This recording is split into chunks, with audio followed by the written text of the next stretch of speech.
We're driving a Polestar 3. Is this the ultimate electric SUV? I do have a reason for asking that question. We'll get to the bottom of it. But first, here's how much the Polestar 3 costs. We're experiencing a bit of hyper-minimalism. When you first get in here and you have to figure out how to adjust the steering wheel, your seating, the mirrors, it's so hard. A lot of things have been rethought, and once you learn them, then they work pretty well, but you really do have to learn them first. The steering wheel are these touch-sensitive buttons. They do different things depending on what you need them to do. Same thing over here on the seat adjustment. You've got one big unit that kind of does the big things, but if you want to make other adjustments, you push the center button, and then it pulls up a screen here that shows you what's being adjusted. All of those things I think would be accommodated for by driver profiles, which would remember all of that. One thing that will bother me endlessly is the window switches. 2 buttons over here for the windows. And you're like, well, wait, there's like 4 windows. How do you control them? There's a separate button that you use to activate the rear windows. And just like with Volkswagen, I'm not convinced that's a good answer. If you're thinking, well, how often are you putting down the back windows? Well, you clearly do not drive around with kids. That's the one part in here that I would also not necessarily get used to. That and the shiny black plastic that's currently shining light into my eyes and collecting smudges and dust. With those complaints out of the way, let's talk about what we like. It is beautiful in here. There's a warm futurism, open pore wood, metallic accents, the fabric and stitching. The seat design, even though it's got like, text explaining why it's so virtuous, it's really like a wonderful design. This feels special, and not every car, even if it's an expensive car, necessarily feels special. In this one too, we've got the Bowers and Wilkins audio system, and you got these like metal speaker grades, a tweeter of honor up there that almost looks like a turbine. With all our aesthetics praise, you might think this is just a superficial kind of vehicle. No, it is incredibly practical. Starting with the doors, there's a slot you can put a phone in, ample bottle storage, also a really big area down here you could store a purse. There's a dedicated slot for putting your phone in with adjacent USB-C ports, also USB-C ports in the back.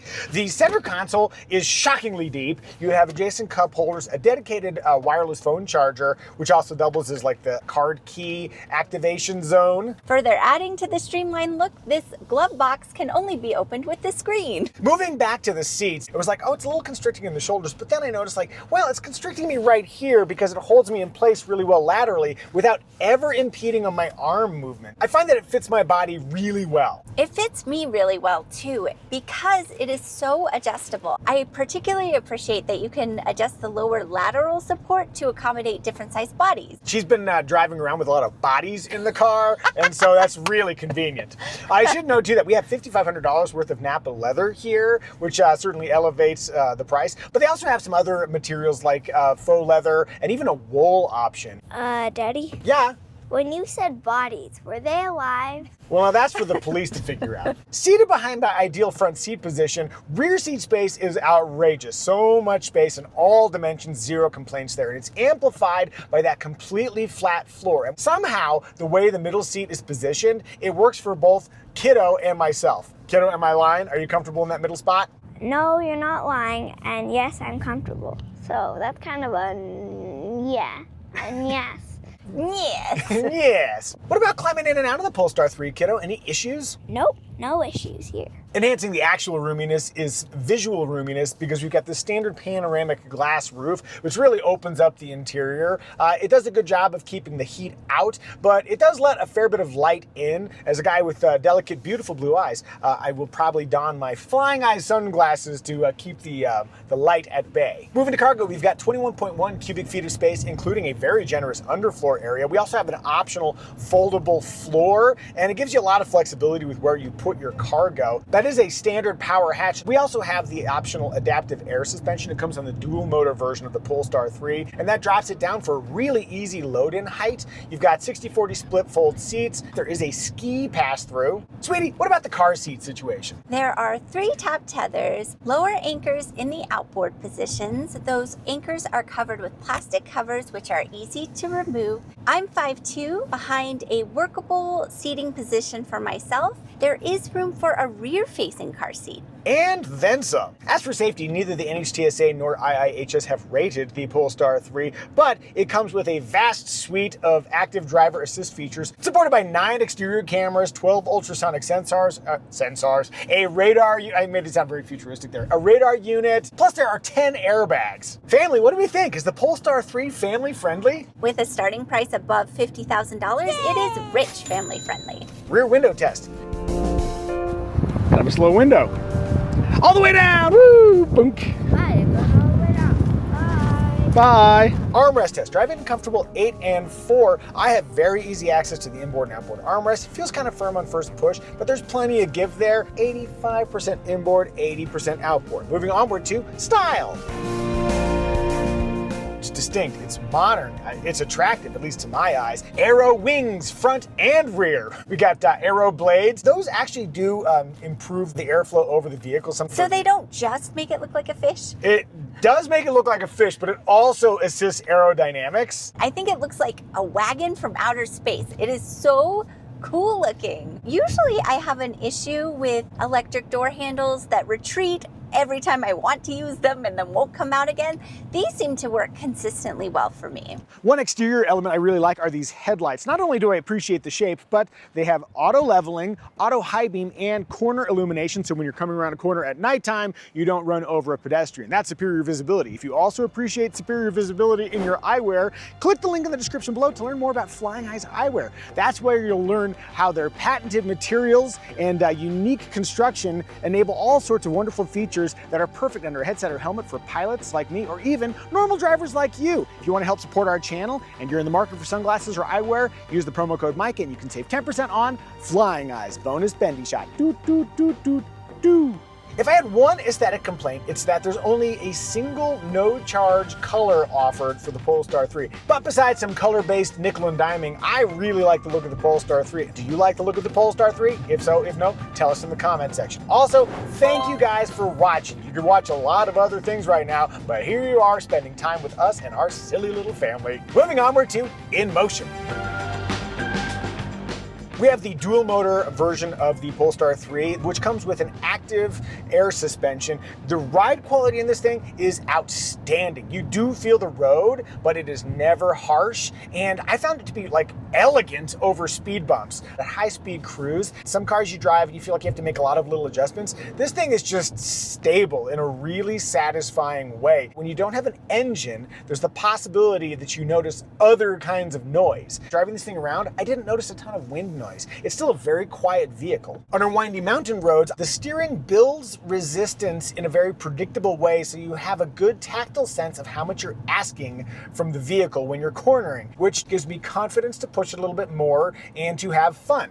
I find this to be a very fun vehicle to drive. And that's not even getting into the power equation, which is really interesting too. So we got, again, the dual motor version, which is very quick. I can see your body language is changing over there, which is very funny. There's a button down here. You see it says performance. You kind of feel it's just, oh, it's really eager to go. But if you have it out of performance, it's basically functioning as a front drive car. What I noticed on the freeway is that if I floored it, it takes a moment for the full power to come in because it's like, oh, I need to re-engage the rear motor. Floored.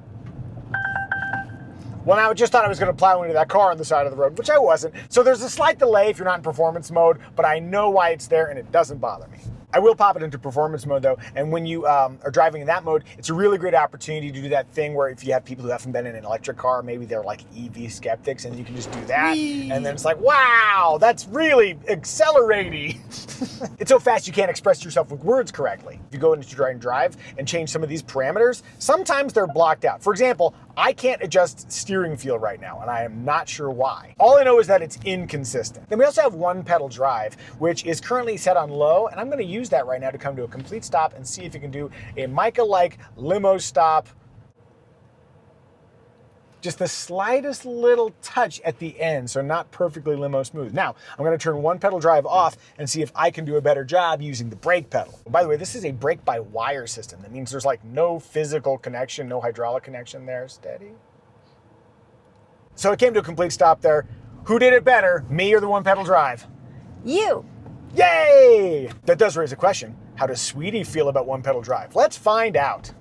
Sweetie's at the wheel. As you pull away here, tell me, do you have a sense of the dimensions? Do you feel like you can maneuver this confidently? Woo, that's Speedy.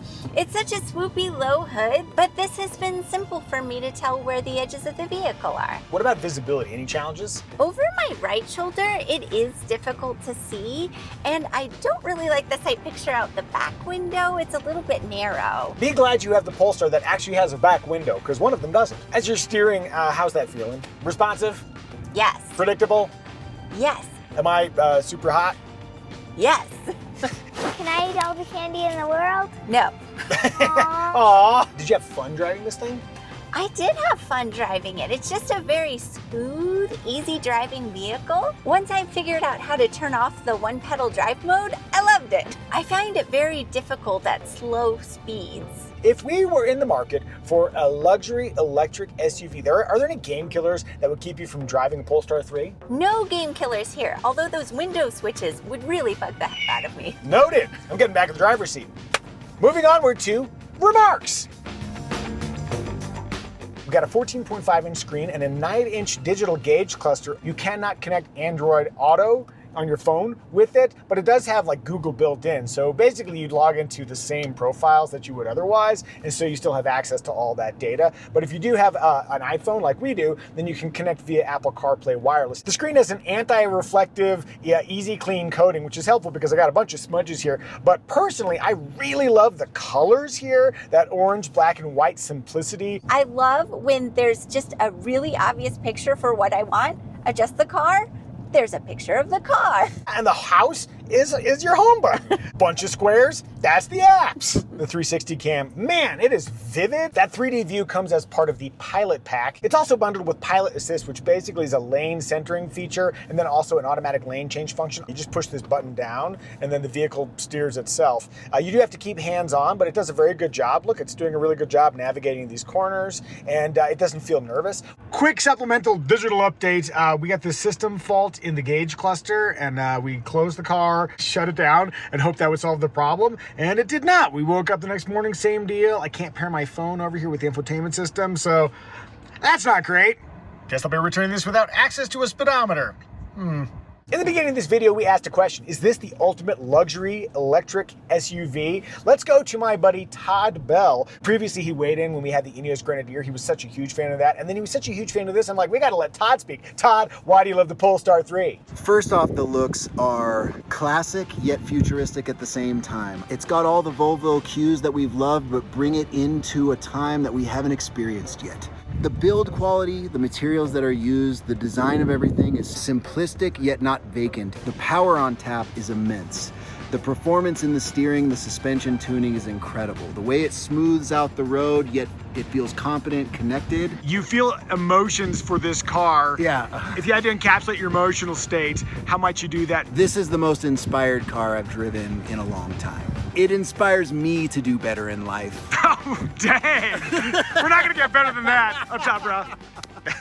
And now let's do a test inspired by my buddy Brian. What's under the hood of a Polestar 3? Not an engine, no, it's 1.1 cubic feet of frunk. There you'll find a tire repair kit because there is no spare. And then over on the right side is a good spot to put your charging paraphernalia. If you're wondering where you can add washer fluid, it's way back there on the right. Special note, if you want to find the release, it is also on the right side, not centered up. And if you're wondering what the Polestar 3's horn sounds like, all right, let's talk engine choices. The base Polestar 3 has one motor powering the rear. Then there's the dual motor version that we've got, and then there's also dual motor with a performance package that ups the power a bit, but also reduces range. You can DC quick charge your Polestar 3 from 10 to 80% charge in about 30 minutes, assuming you got a powerful enough charger. Sweetie, please share our trim recommendation. Oh, I will. Here it comes. Trim recommendation inbound. Our trim recommendation is which trim will give you the essential Polestar 3 features that you would regret not getting, but at the lowest possible price. Wow.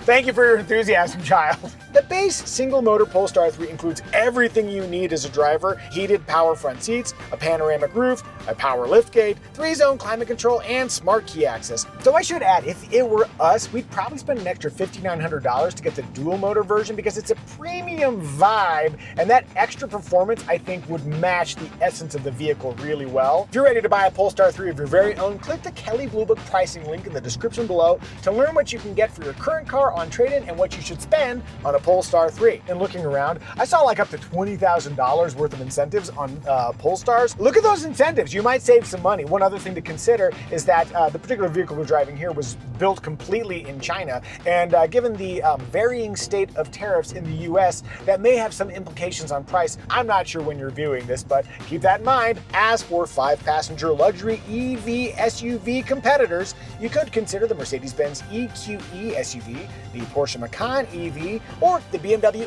iX. Did we miss any remarks? If so, tell us in the comment section. And now it's our daughter's time to shine. Child, can you tell us what is your favorite feature in the Polestar 3?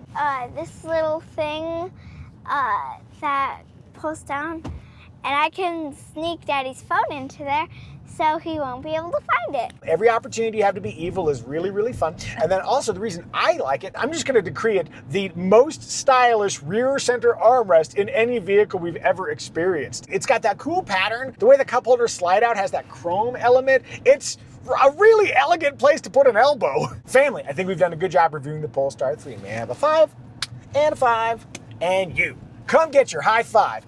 Bam! And now please enjoy our AI-generated synopsis song about the Polestar 3.